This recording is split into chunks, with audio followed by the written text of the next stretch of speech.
کتنی رحمت ہے، کتنا رب خوش ہوتا ہے توبہ پر۔ اس سلسلہ میں ہمارے آقا علیہ السلام نے ایک حدیث کا ذکر کیا، مثال دے کر سمجھایا۔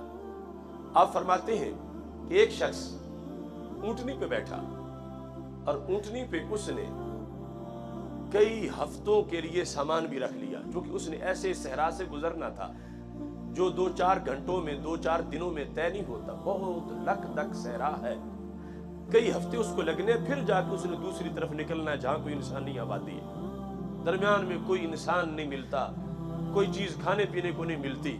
اس نے سب کچھ اپنا اونٹنی پہ رکھ لیا اور سفر شروع کر لیا۔ چلتا گیا چلتا گیا چلتا گیا، اسے تھکاوٹ ہوئی، کافی سفر طے کر چکا تھا، تقریباً یعنی درمیان میں پہنچ چکا تھا۔ اس نے یہ کہا کہ میں کچھ دیر آرام کر لوں۔ میرے آقا علیہ السلام فرماتے ہیں وہ سواری سے اترا، نکیل اپنے ہاتھ میں پکڑی اور کلائی پہ سر رکھا اور سو گیا۔ تھوڑی دیر کے بعد جب بیدار ہوا تو اونٹنی بھاگ چکی تھی۔ اب اس پر زمین تنگ ہو گئی کہ دوڑ کے تو میں جا نہیں سکتا اور اونٹنی پر ہی جانا تھا، اب اونٹنی نہیں ہے تو میں کیسے جاؤں گا؟ کوئی انسان ہے نہیں، کوئی میرا فریادی نہیں، کوئی دستگیر نہیں، میں کیسے پار ہو جاؤں گا؟ وہ اس گھبراہٹ میں دوڑا کہ کہیں شاید قریب اونٹنی کھڑی ہو، دائیں بائیں ہر طرف دوڑا، بدن میں جو انرجی تھی سب ختم ہو گئی، بھوک بھی لگ گئی، پیاس بھی لگ گئی، دوڑنا چلنا مشکل ہو گیا، ڈھونڈ ڈھونڈ کی اونٹنی، پیاس کی وجہ سے نڈھال ہو رہا تھا، اونٹنی مل نہیں رہی تھی۔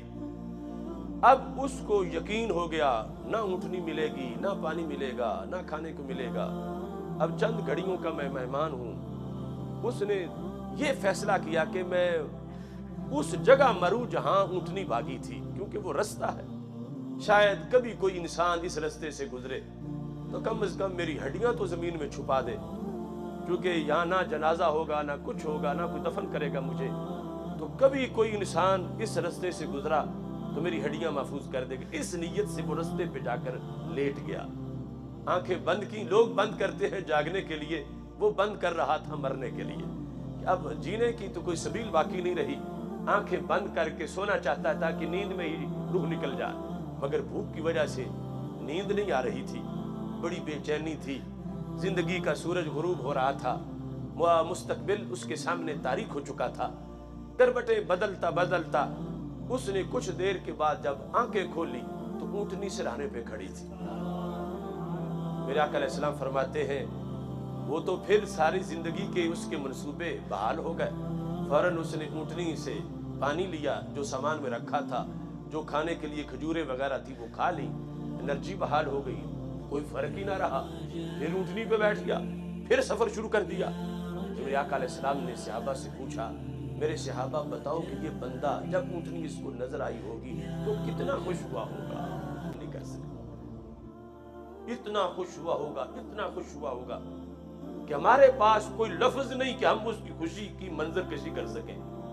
تو میرے آقا علیہ السلام نے اس موقع پر یہ الفاظ بولے، توجہ سے سننا، فرمایا للہ افرح بتوبۃ العبد من ھذا براحلتہ، فرمایا اس بندے کو اونٹنی ملنے پر اتنی خوشی نہیں ہوگی جتنی مولا کو بندے کی توبہ پہ خوشی ہوتی ہے۔